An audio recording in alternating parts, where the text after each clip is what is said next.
In this case, we have a victim and a suspect and a battle for survival. Ominous, eh?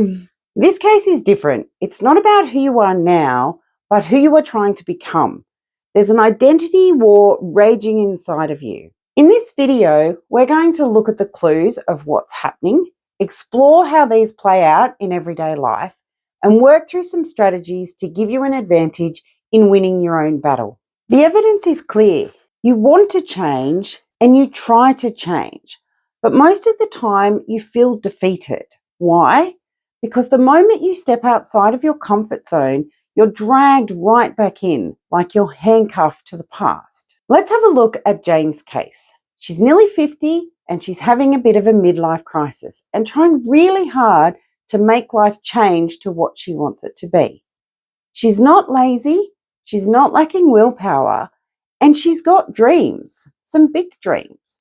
But no matter how hard she tries to push forward, something keeps pulling her back. To get clarity, we need to analyse the suspects in this case, which are the habits and patterns that have formed into beliefs over the course of her life. The mind subconsciously runs on autopilot, and it works very hard to protect Jane from the unknown evils of life. She has an old identity that she wants to change. This identity has been with Jane for many years. And do we think this identity is just going to step aside and let a new one jump in its place? No. Let's look into these suspects. She has habits, and these become habit loops. And these become automatically responses to life that get reinforced in her mind over many, many years. And we have patterns. And these life patterns repeat in cycles over and over again, and you probably see them in your life. Both of these are natural and even instinctive, and so strong that Jane, she doesn't even realize that they're happening. They just happen. So when she tries to make a change in her life, she's trying to go against these old habits and patterns, and her new identity is trying to come in with new patterns and habits. Here we see the entry of their accomplice, and we'll go again to our crime scene prints. And today we've got our confirmation bias, which is the tendency to search for and favour information in a way that confirms or supports prior beliefs and values. This accomplice supports the old identity by saying, "See, I knew you couldn't do it. I couldn't change." Every time Jane faces a challenge, her mind looks for evidence to support that old identity with the "you failed." You've always failed. You'll never change this. And this confirmation bias stacks the deck in favour of the past, reinforcing the beliefs that change is not possible. So it's not willpower, it's not determination that's lacking, it's support for the new identity and the new beliefs. This is where the real battle is happening. It's not between Jane and the outside world. It's the battleground is all internal. It's Jane's old identity, old habits, old patterns, and old beliefs fighting to stop the new identity from taking over. The old identity is just trying to survive, and Jane doesn't realise the battle that's going on in her mind. Your old identity doesn't want to give up easily. It will throw everything at you, and this is where you get the doubts and the fears and the frustrations from, because we tend to focus on what we're doing and what's happening, which is our actions and our outcomes. So the clues of the change don't always come quickly. So you, just like Jane, start to believe that the old identity is right and you can't change, or those changes aren't working. So what's the crime here? As we've seen, it's not a lack of effort, or it's not a lack of trying hard enough. It's the belief that change isn't possible and that you're doomed to repeat the same patterns and habits over and over. Jane thinks it's about willpower and pushing harder, but the truth, it isn't. It's about the belief. If Jane truly believes that she can become this new identity and every step she takes is going to go forward, she'll stop feeling like she's walking backwards and sticking with that old entrenched mindset. So who's the victim in this case?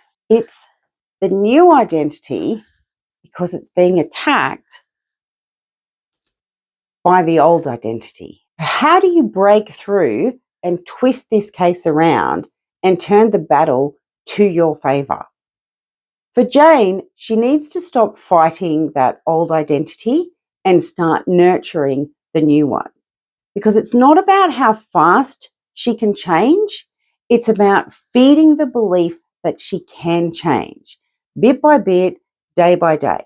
And the more Jane focuses on being that new identity, the stronger that identity gets. And that gives her confirmation bias something to latch onto and see changes. There's many ways to do this, but the basics, you've got to see the new identity and reflect on it regularly, whether that's through visualization, journaling, meditation, daily affirmations, whatever your thing is. You need to shift your mind to focus and train your brain to believe the change you are trying to make is already happening. A simple exercise to help you shift your focus, whether you're writing, whether you visualize, is take 5 minutes every day to work on what your new identity is. Don't think too much about it, just do it. Picture yourself in a year. Who are you? How do you feel? What are all these new habits you have? This process wires your brain to accept this new identity. The more you reflect on it and the more you believe it becomes real. Picture that new self living the life you want and hold that image in your mind every single day. Remember, your brain accepts what you tell it, and it can't tell the difference between what is real and what is fake. So your brain will believe these images. That'll give me a little sidestep. If you haven't done my mind to reality exercise, which helps you understand this, I will link it in the box below. Getting back to the exercise, this one.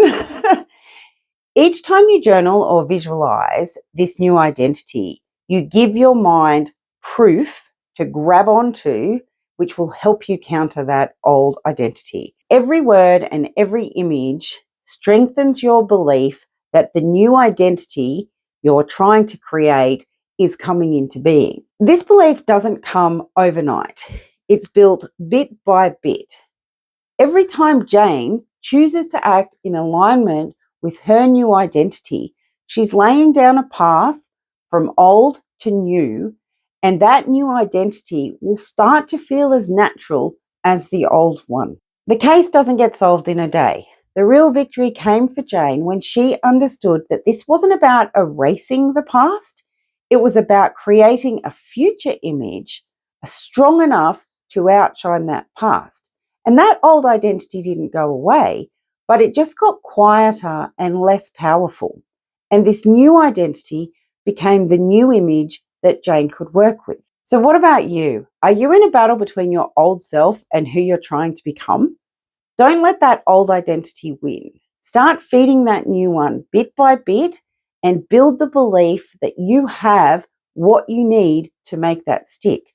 After all, it's your identity, your life, and you can decide how you want it to be. Your conviction to change has to be just as strong as the conviction to do what you want to do. And there are some strategies that you can implement to help you, and we're going to talk about that in this video here.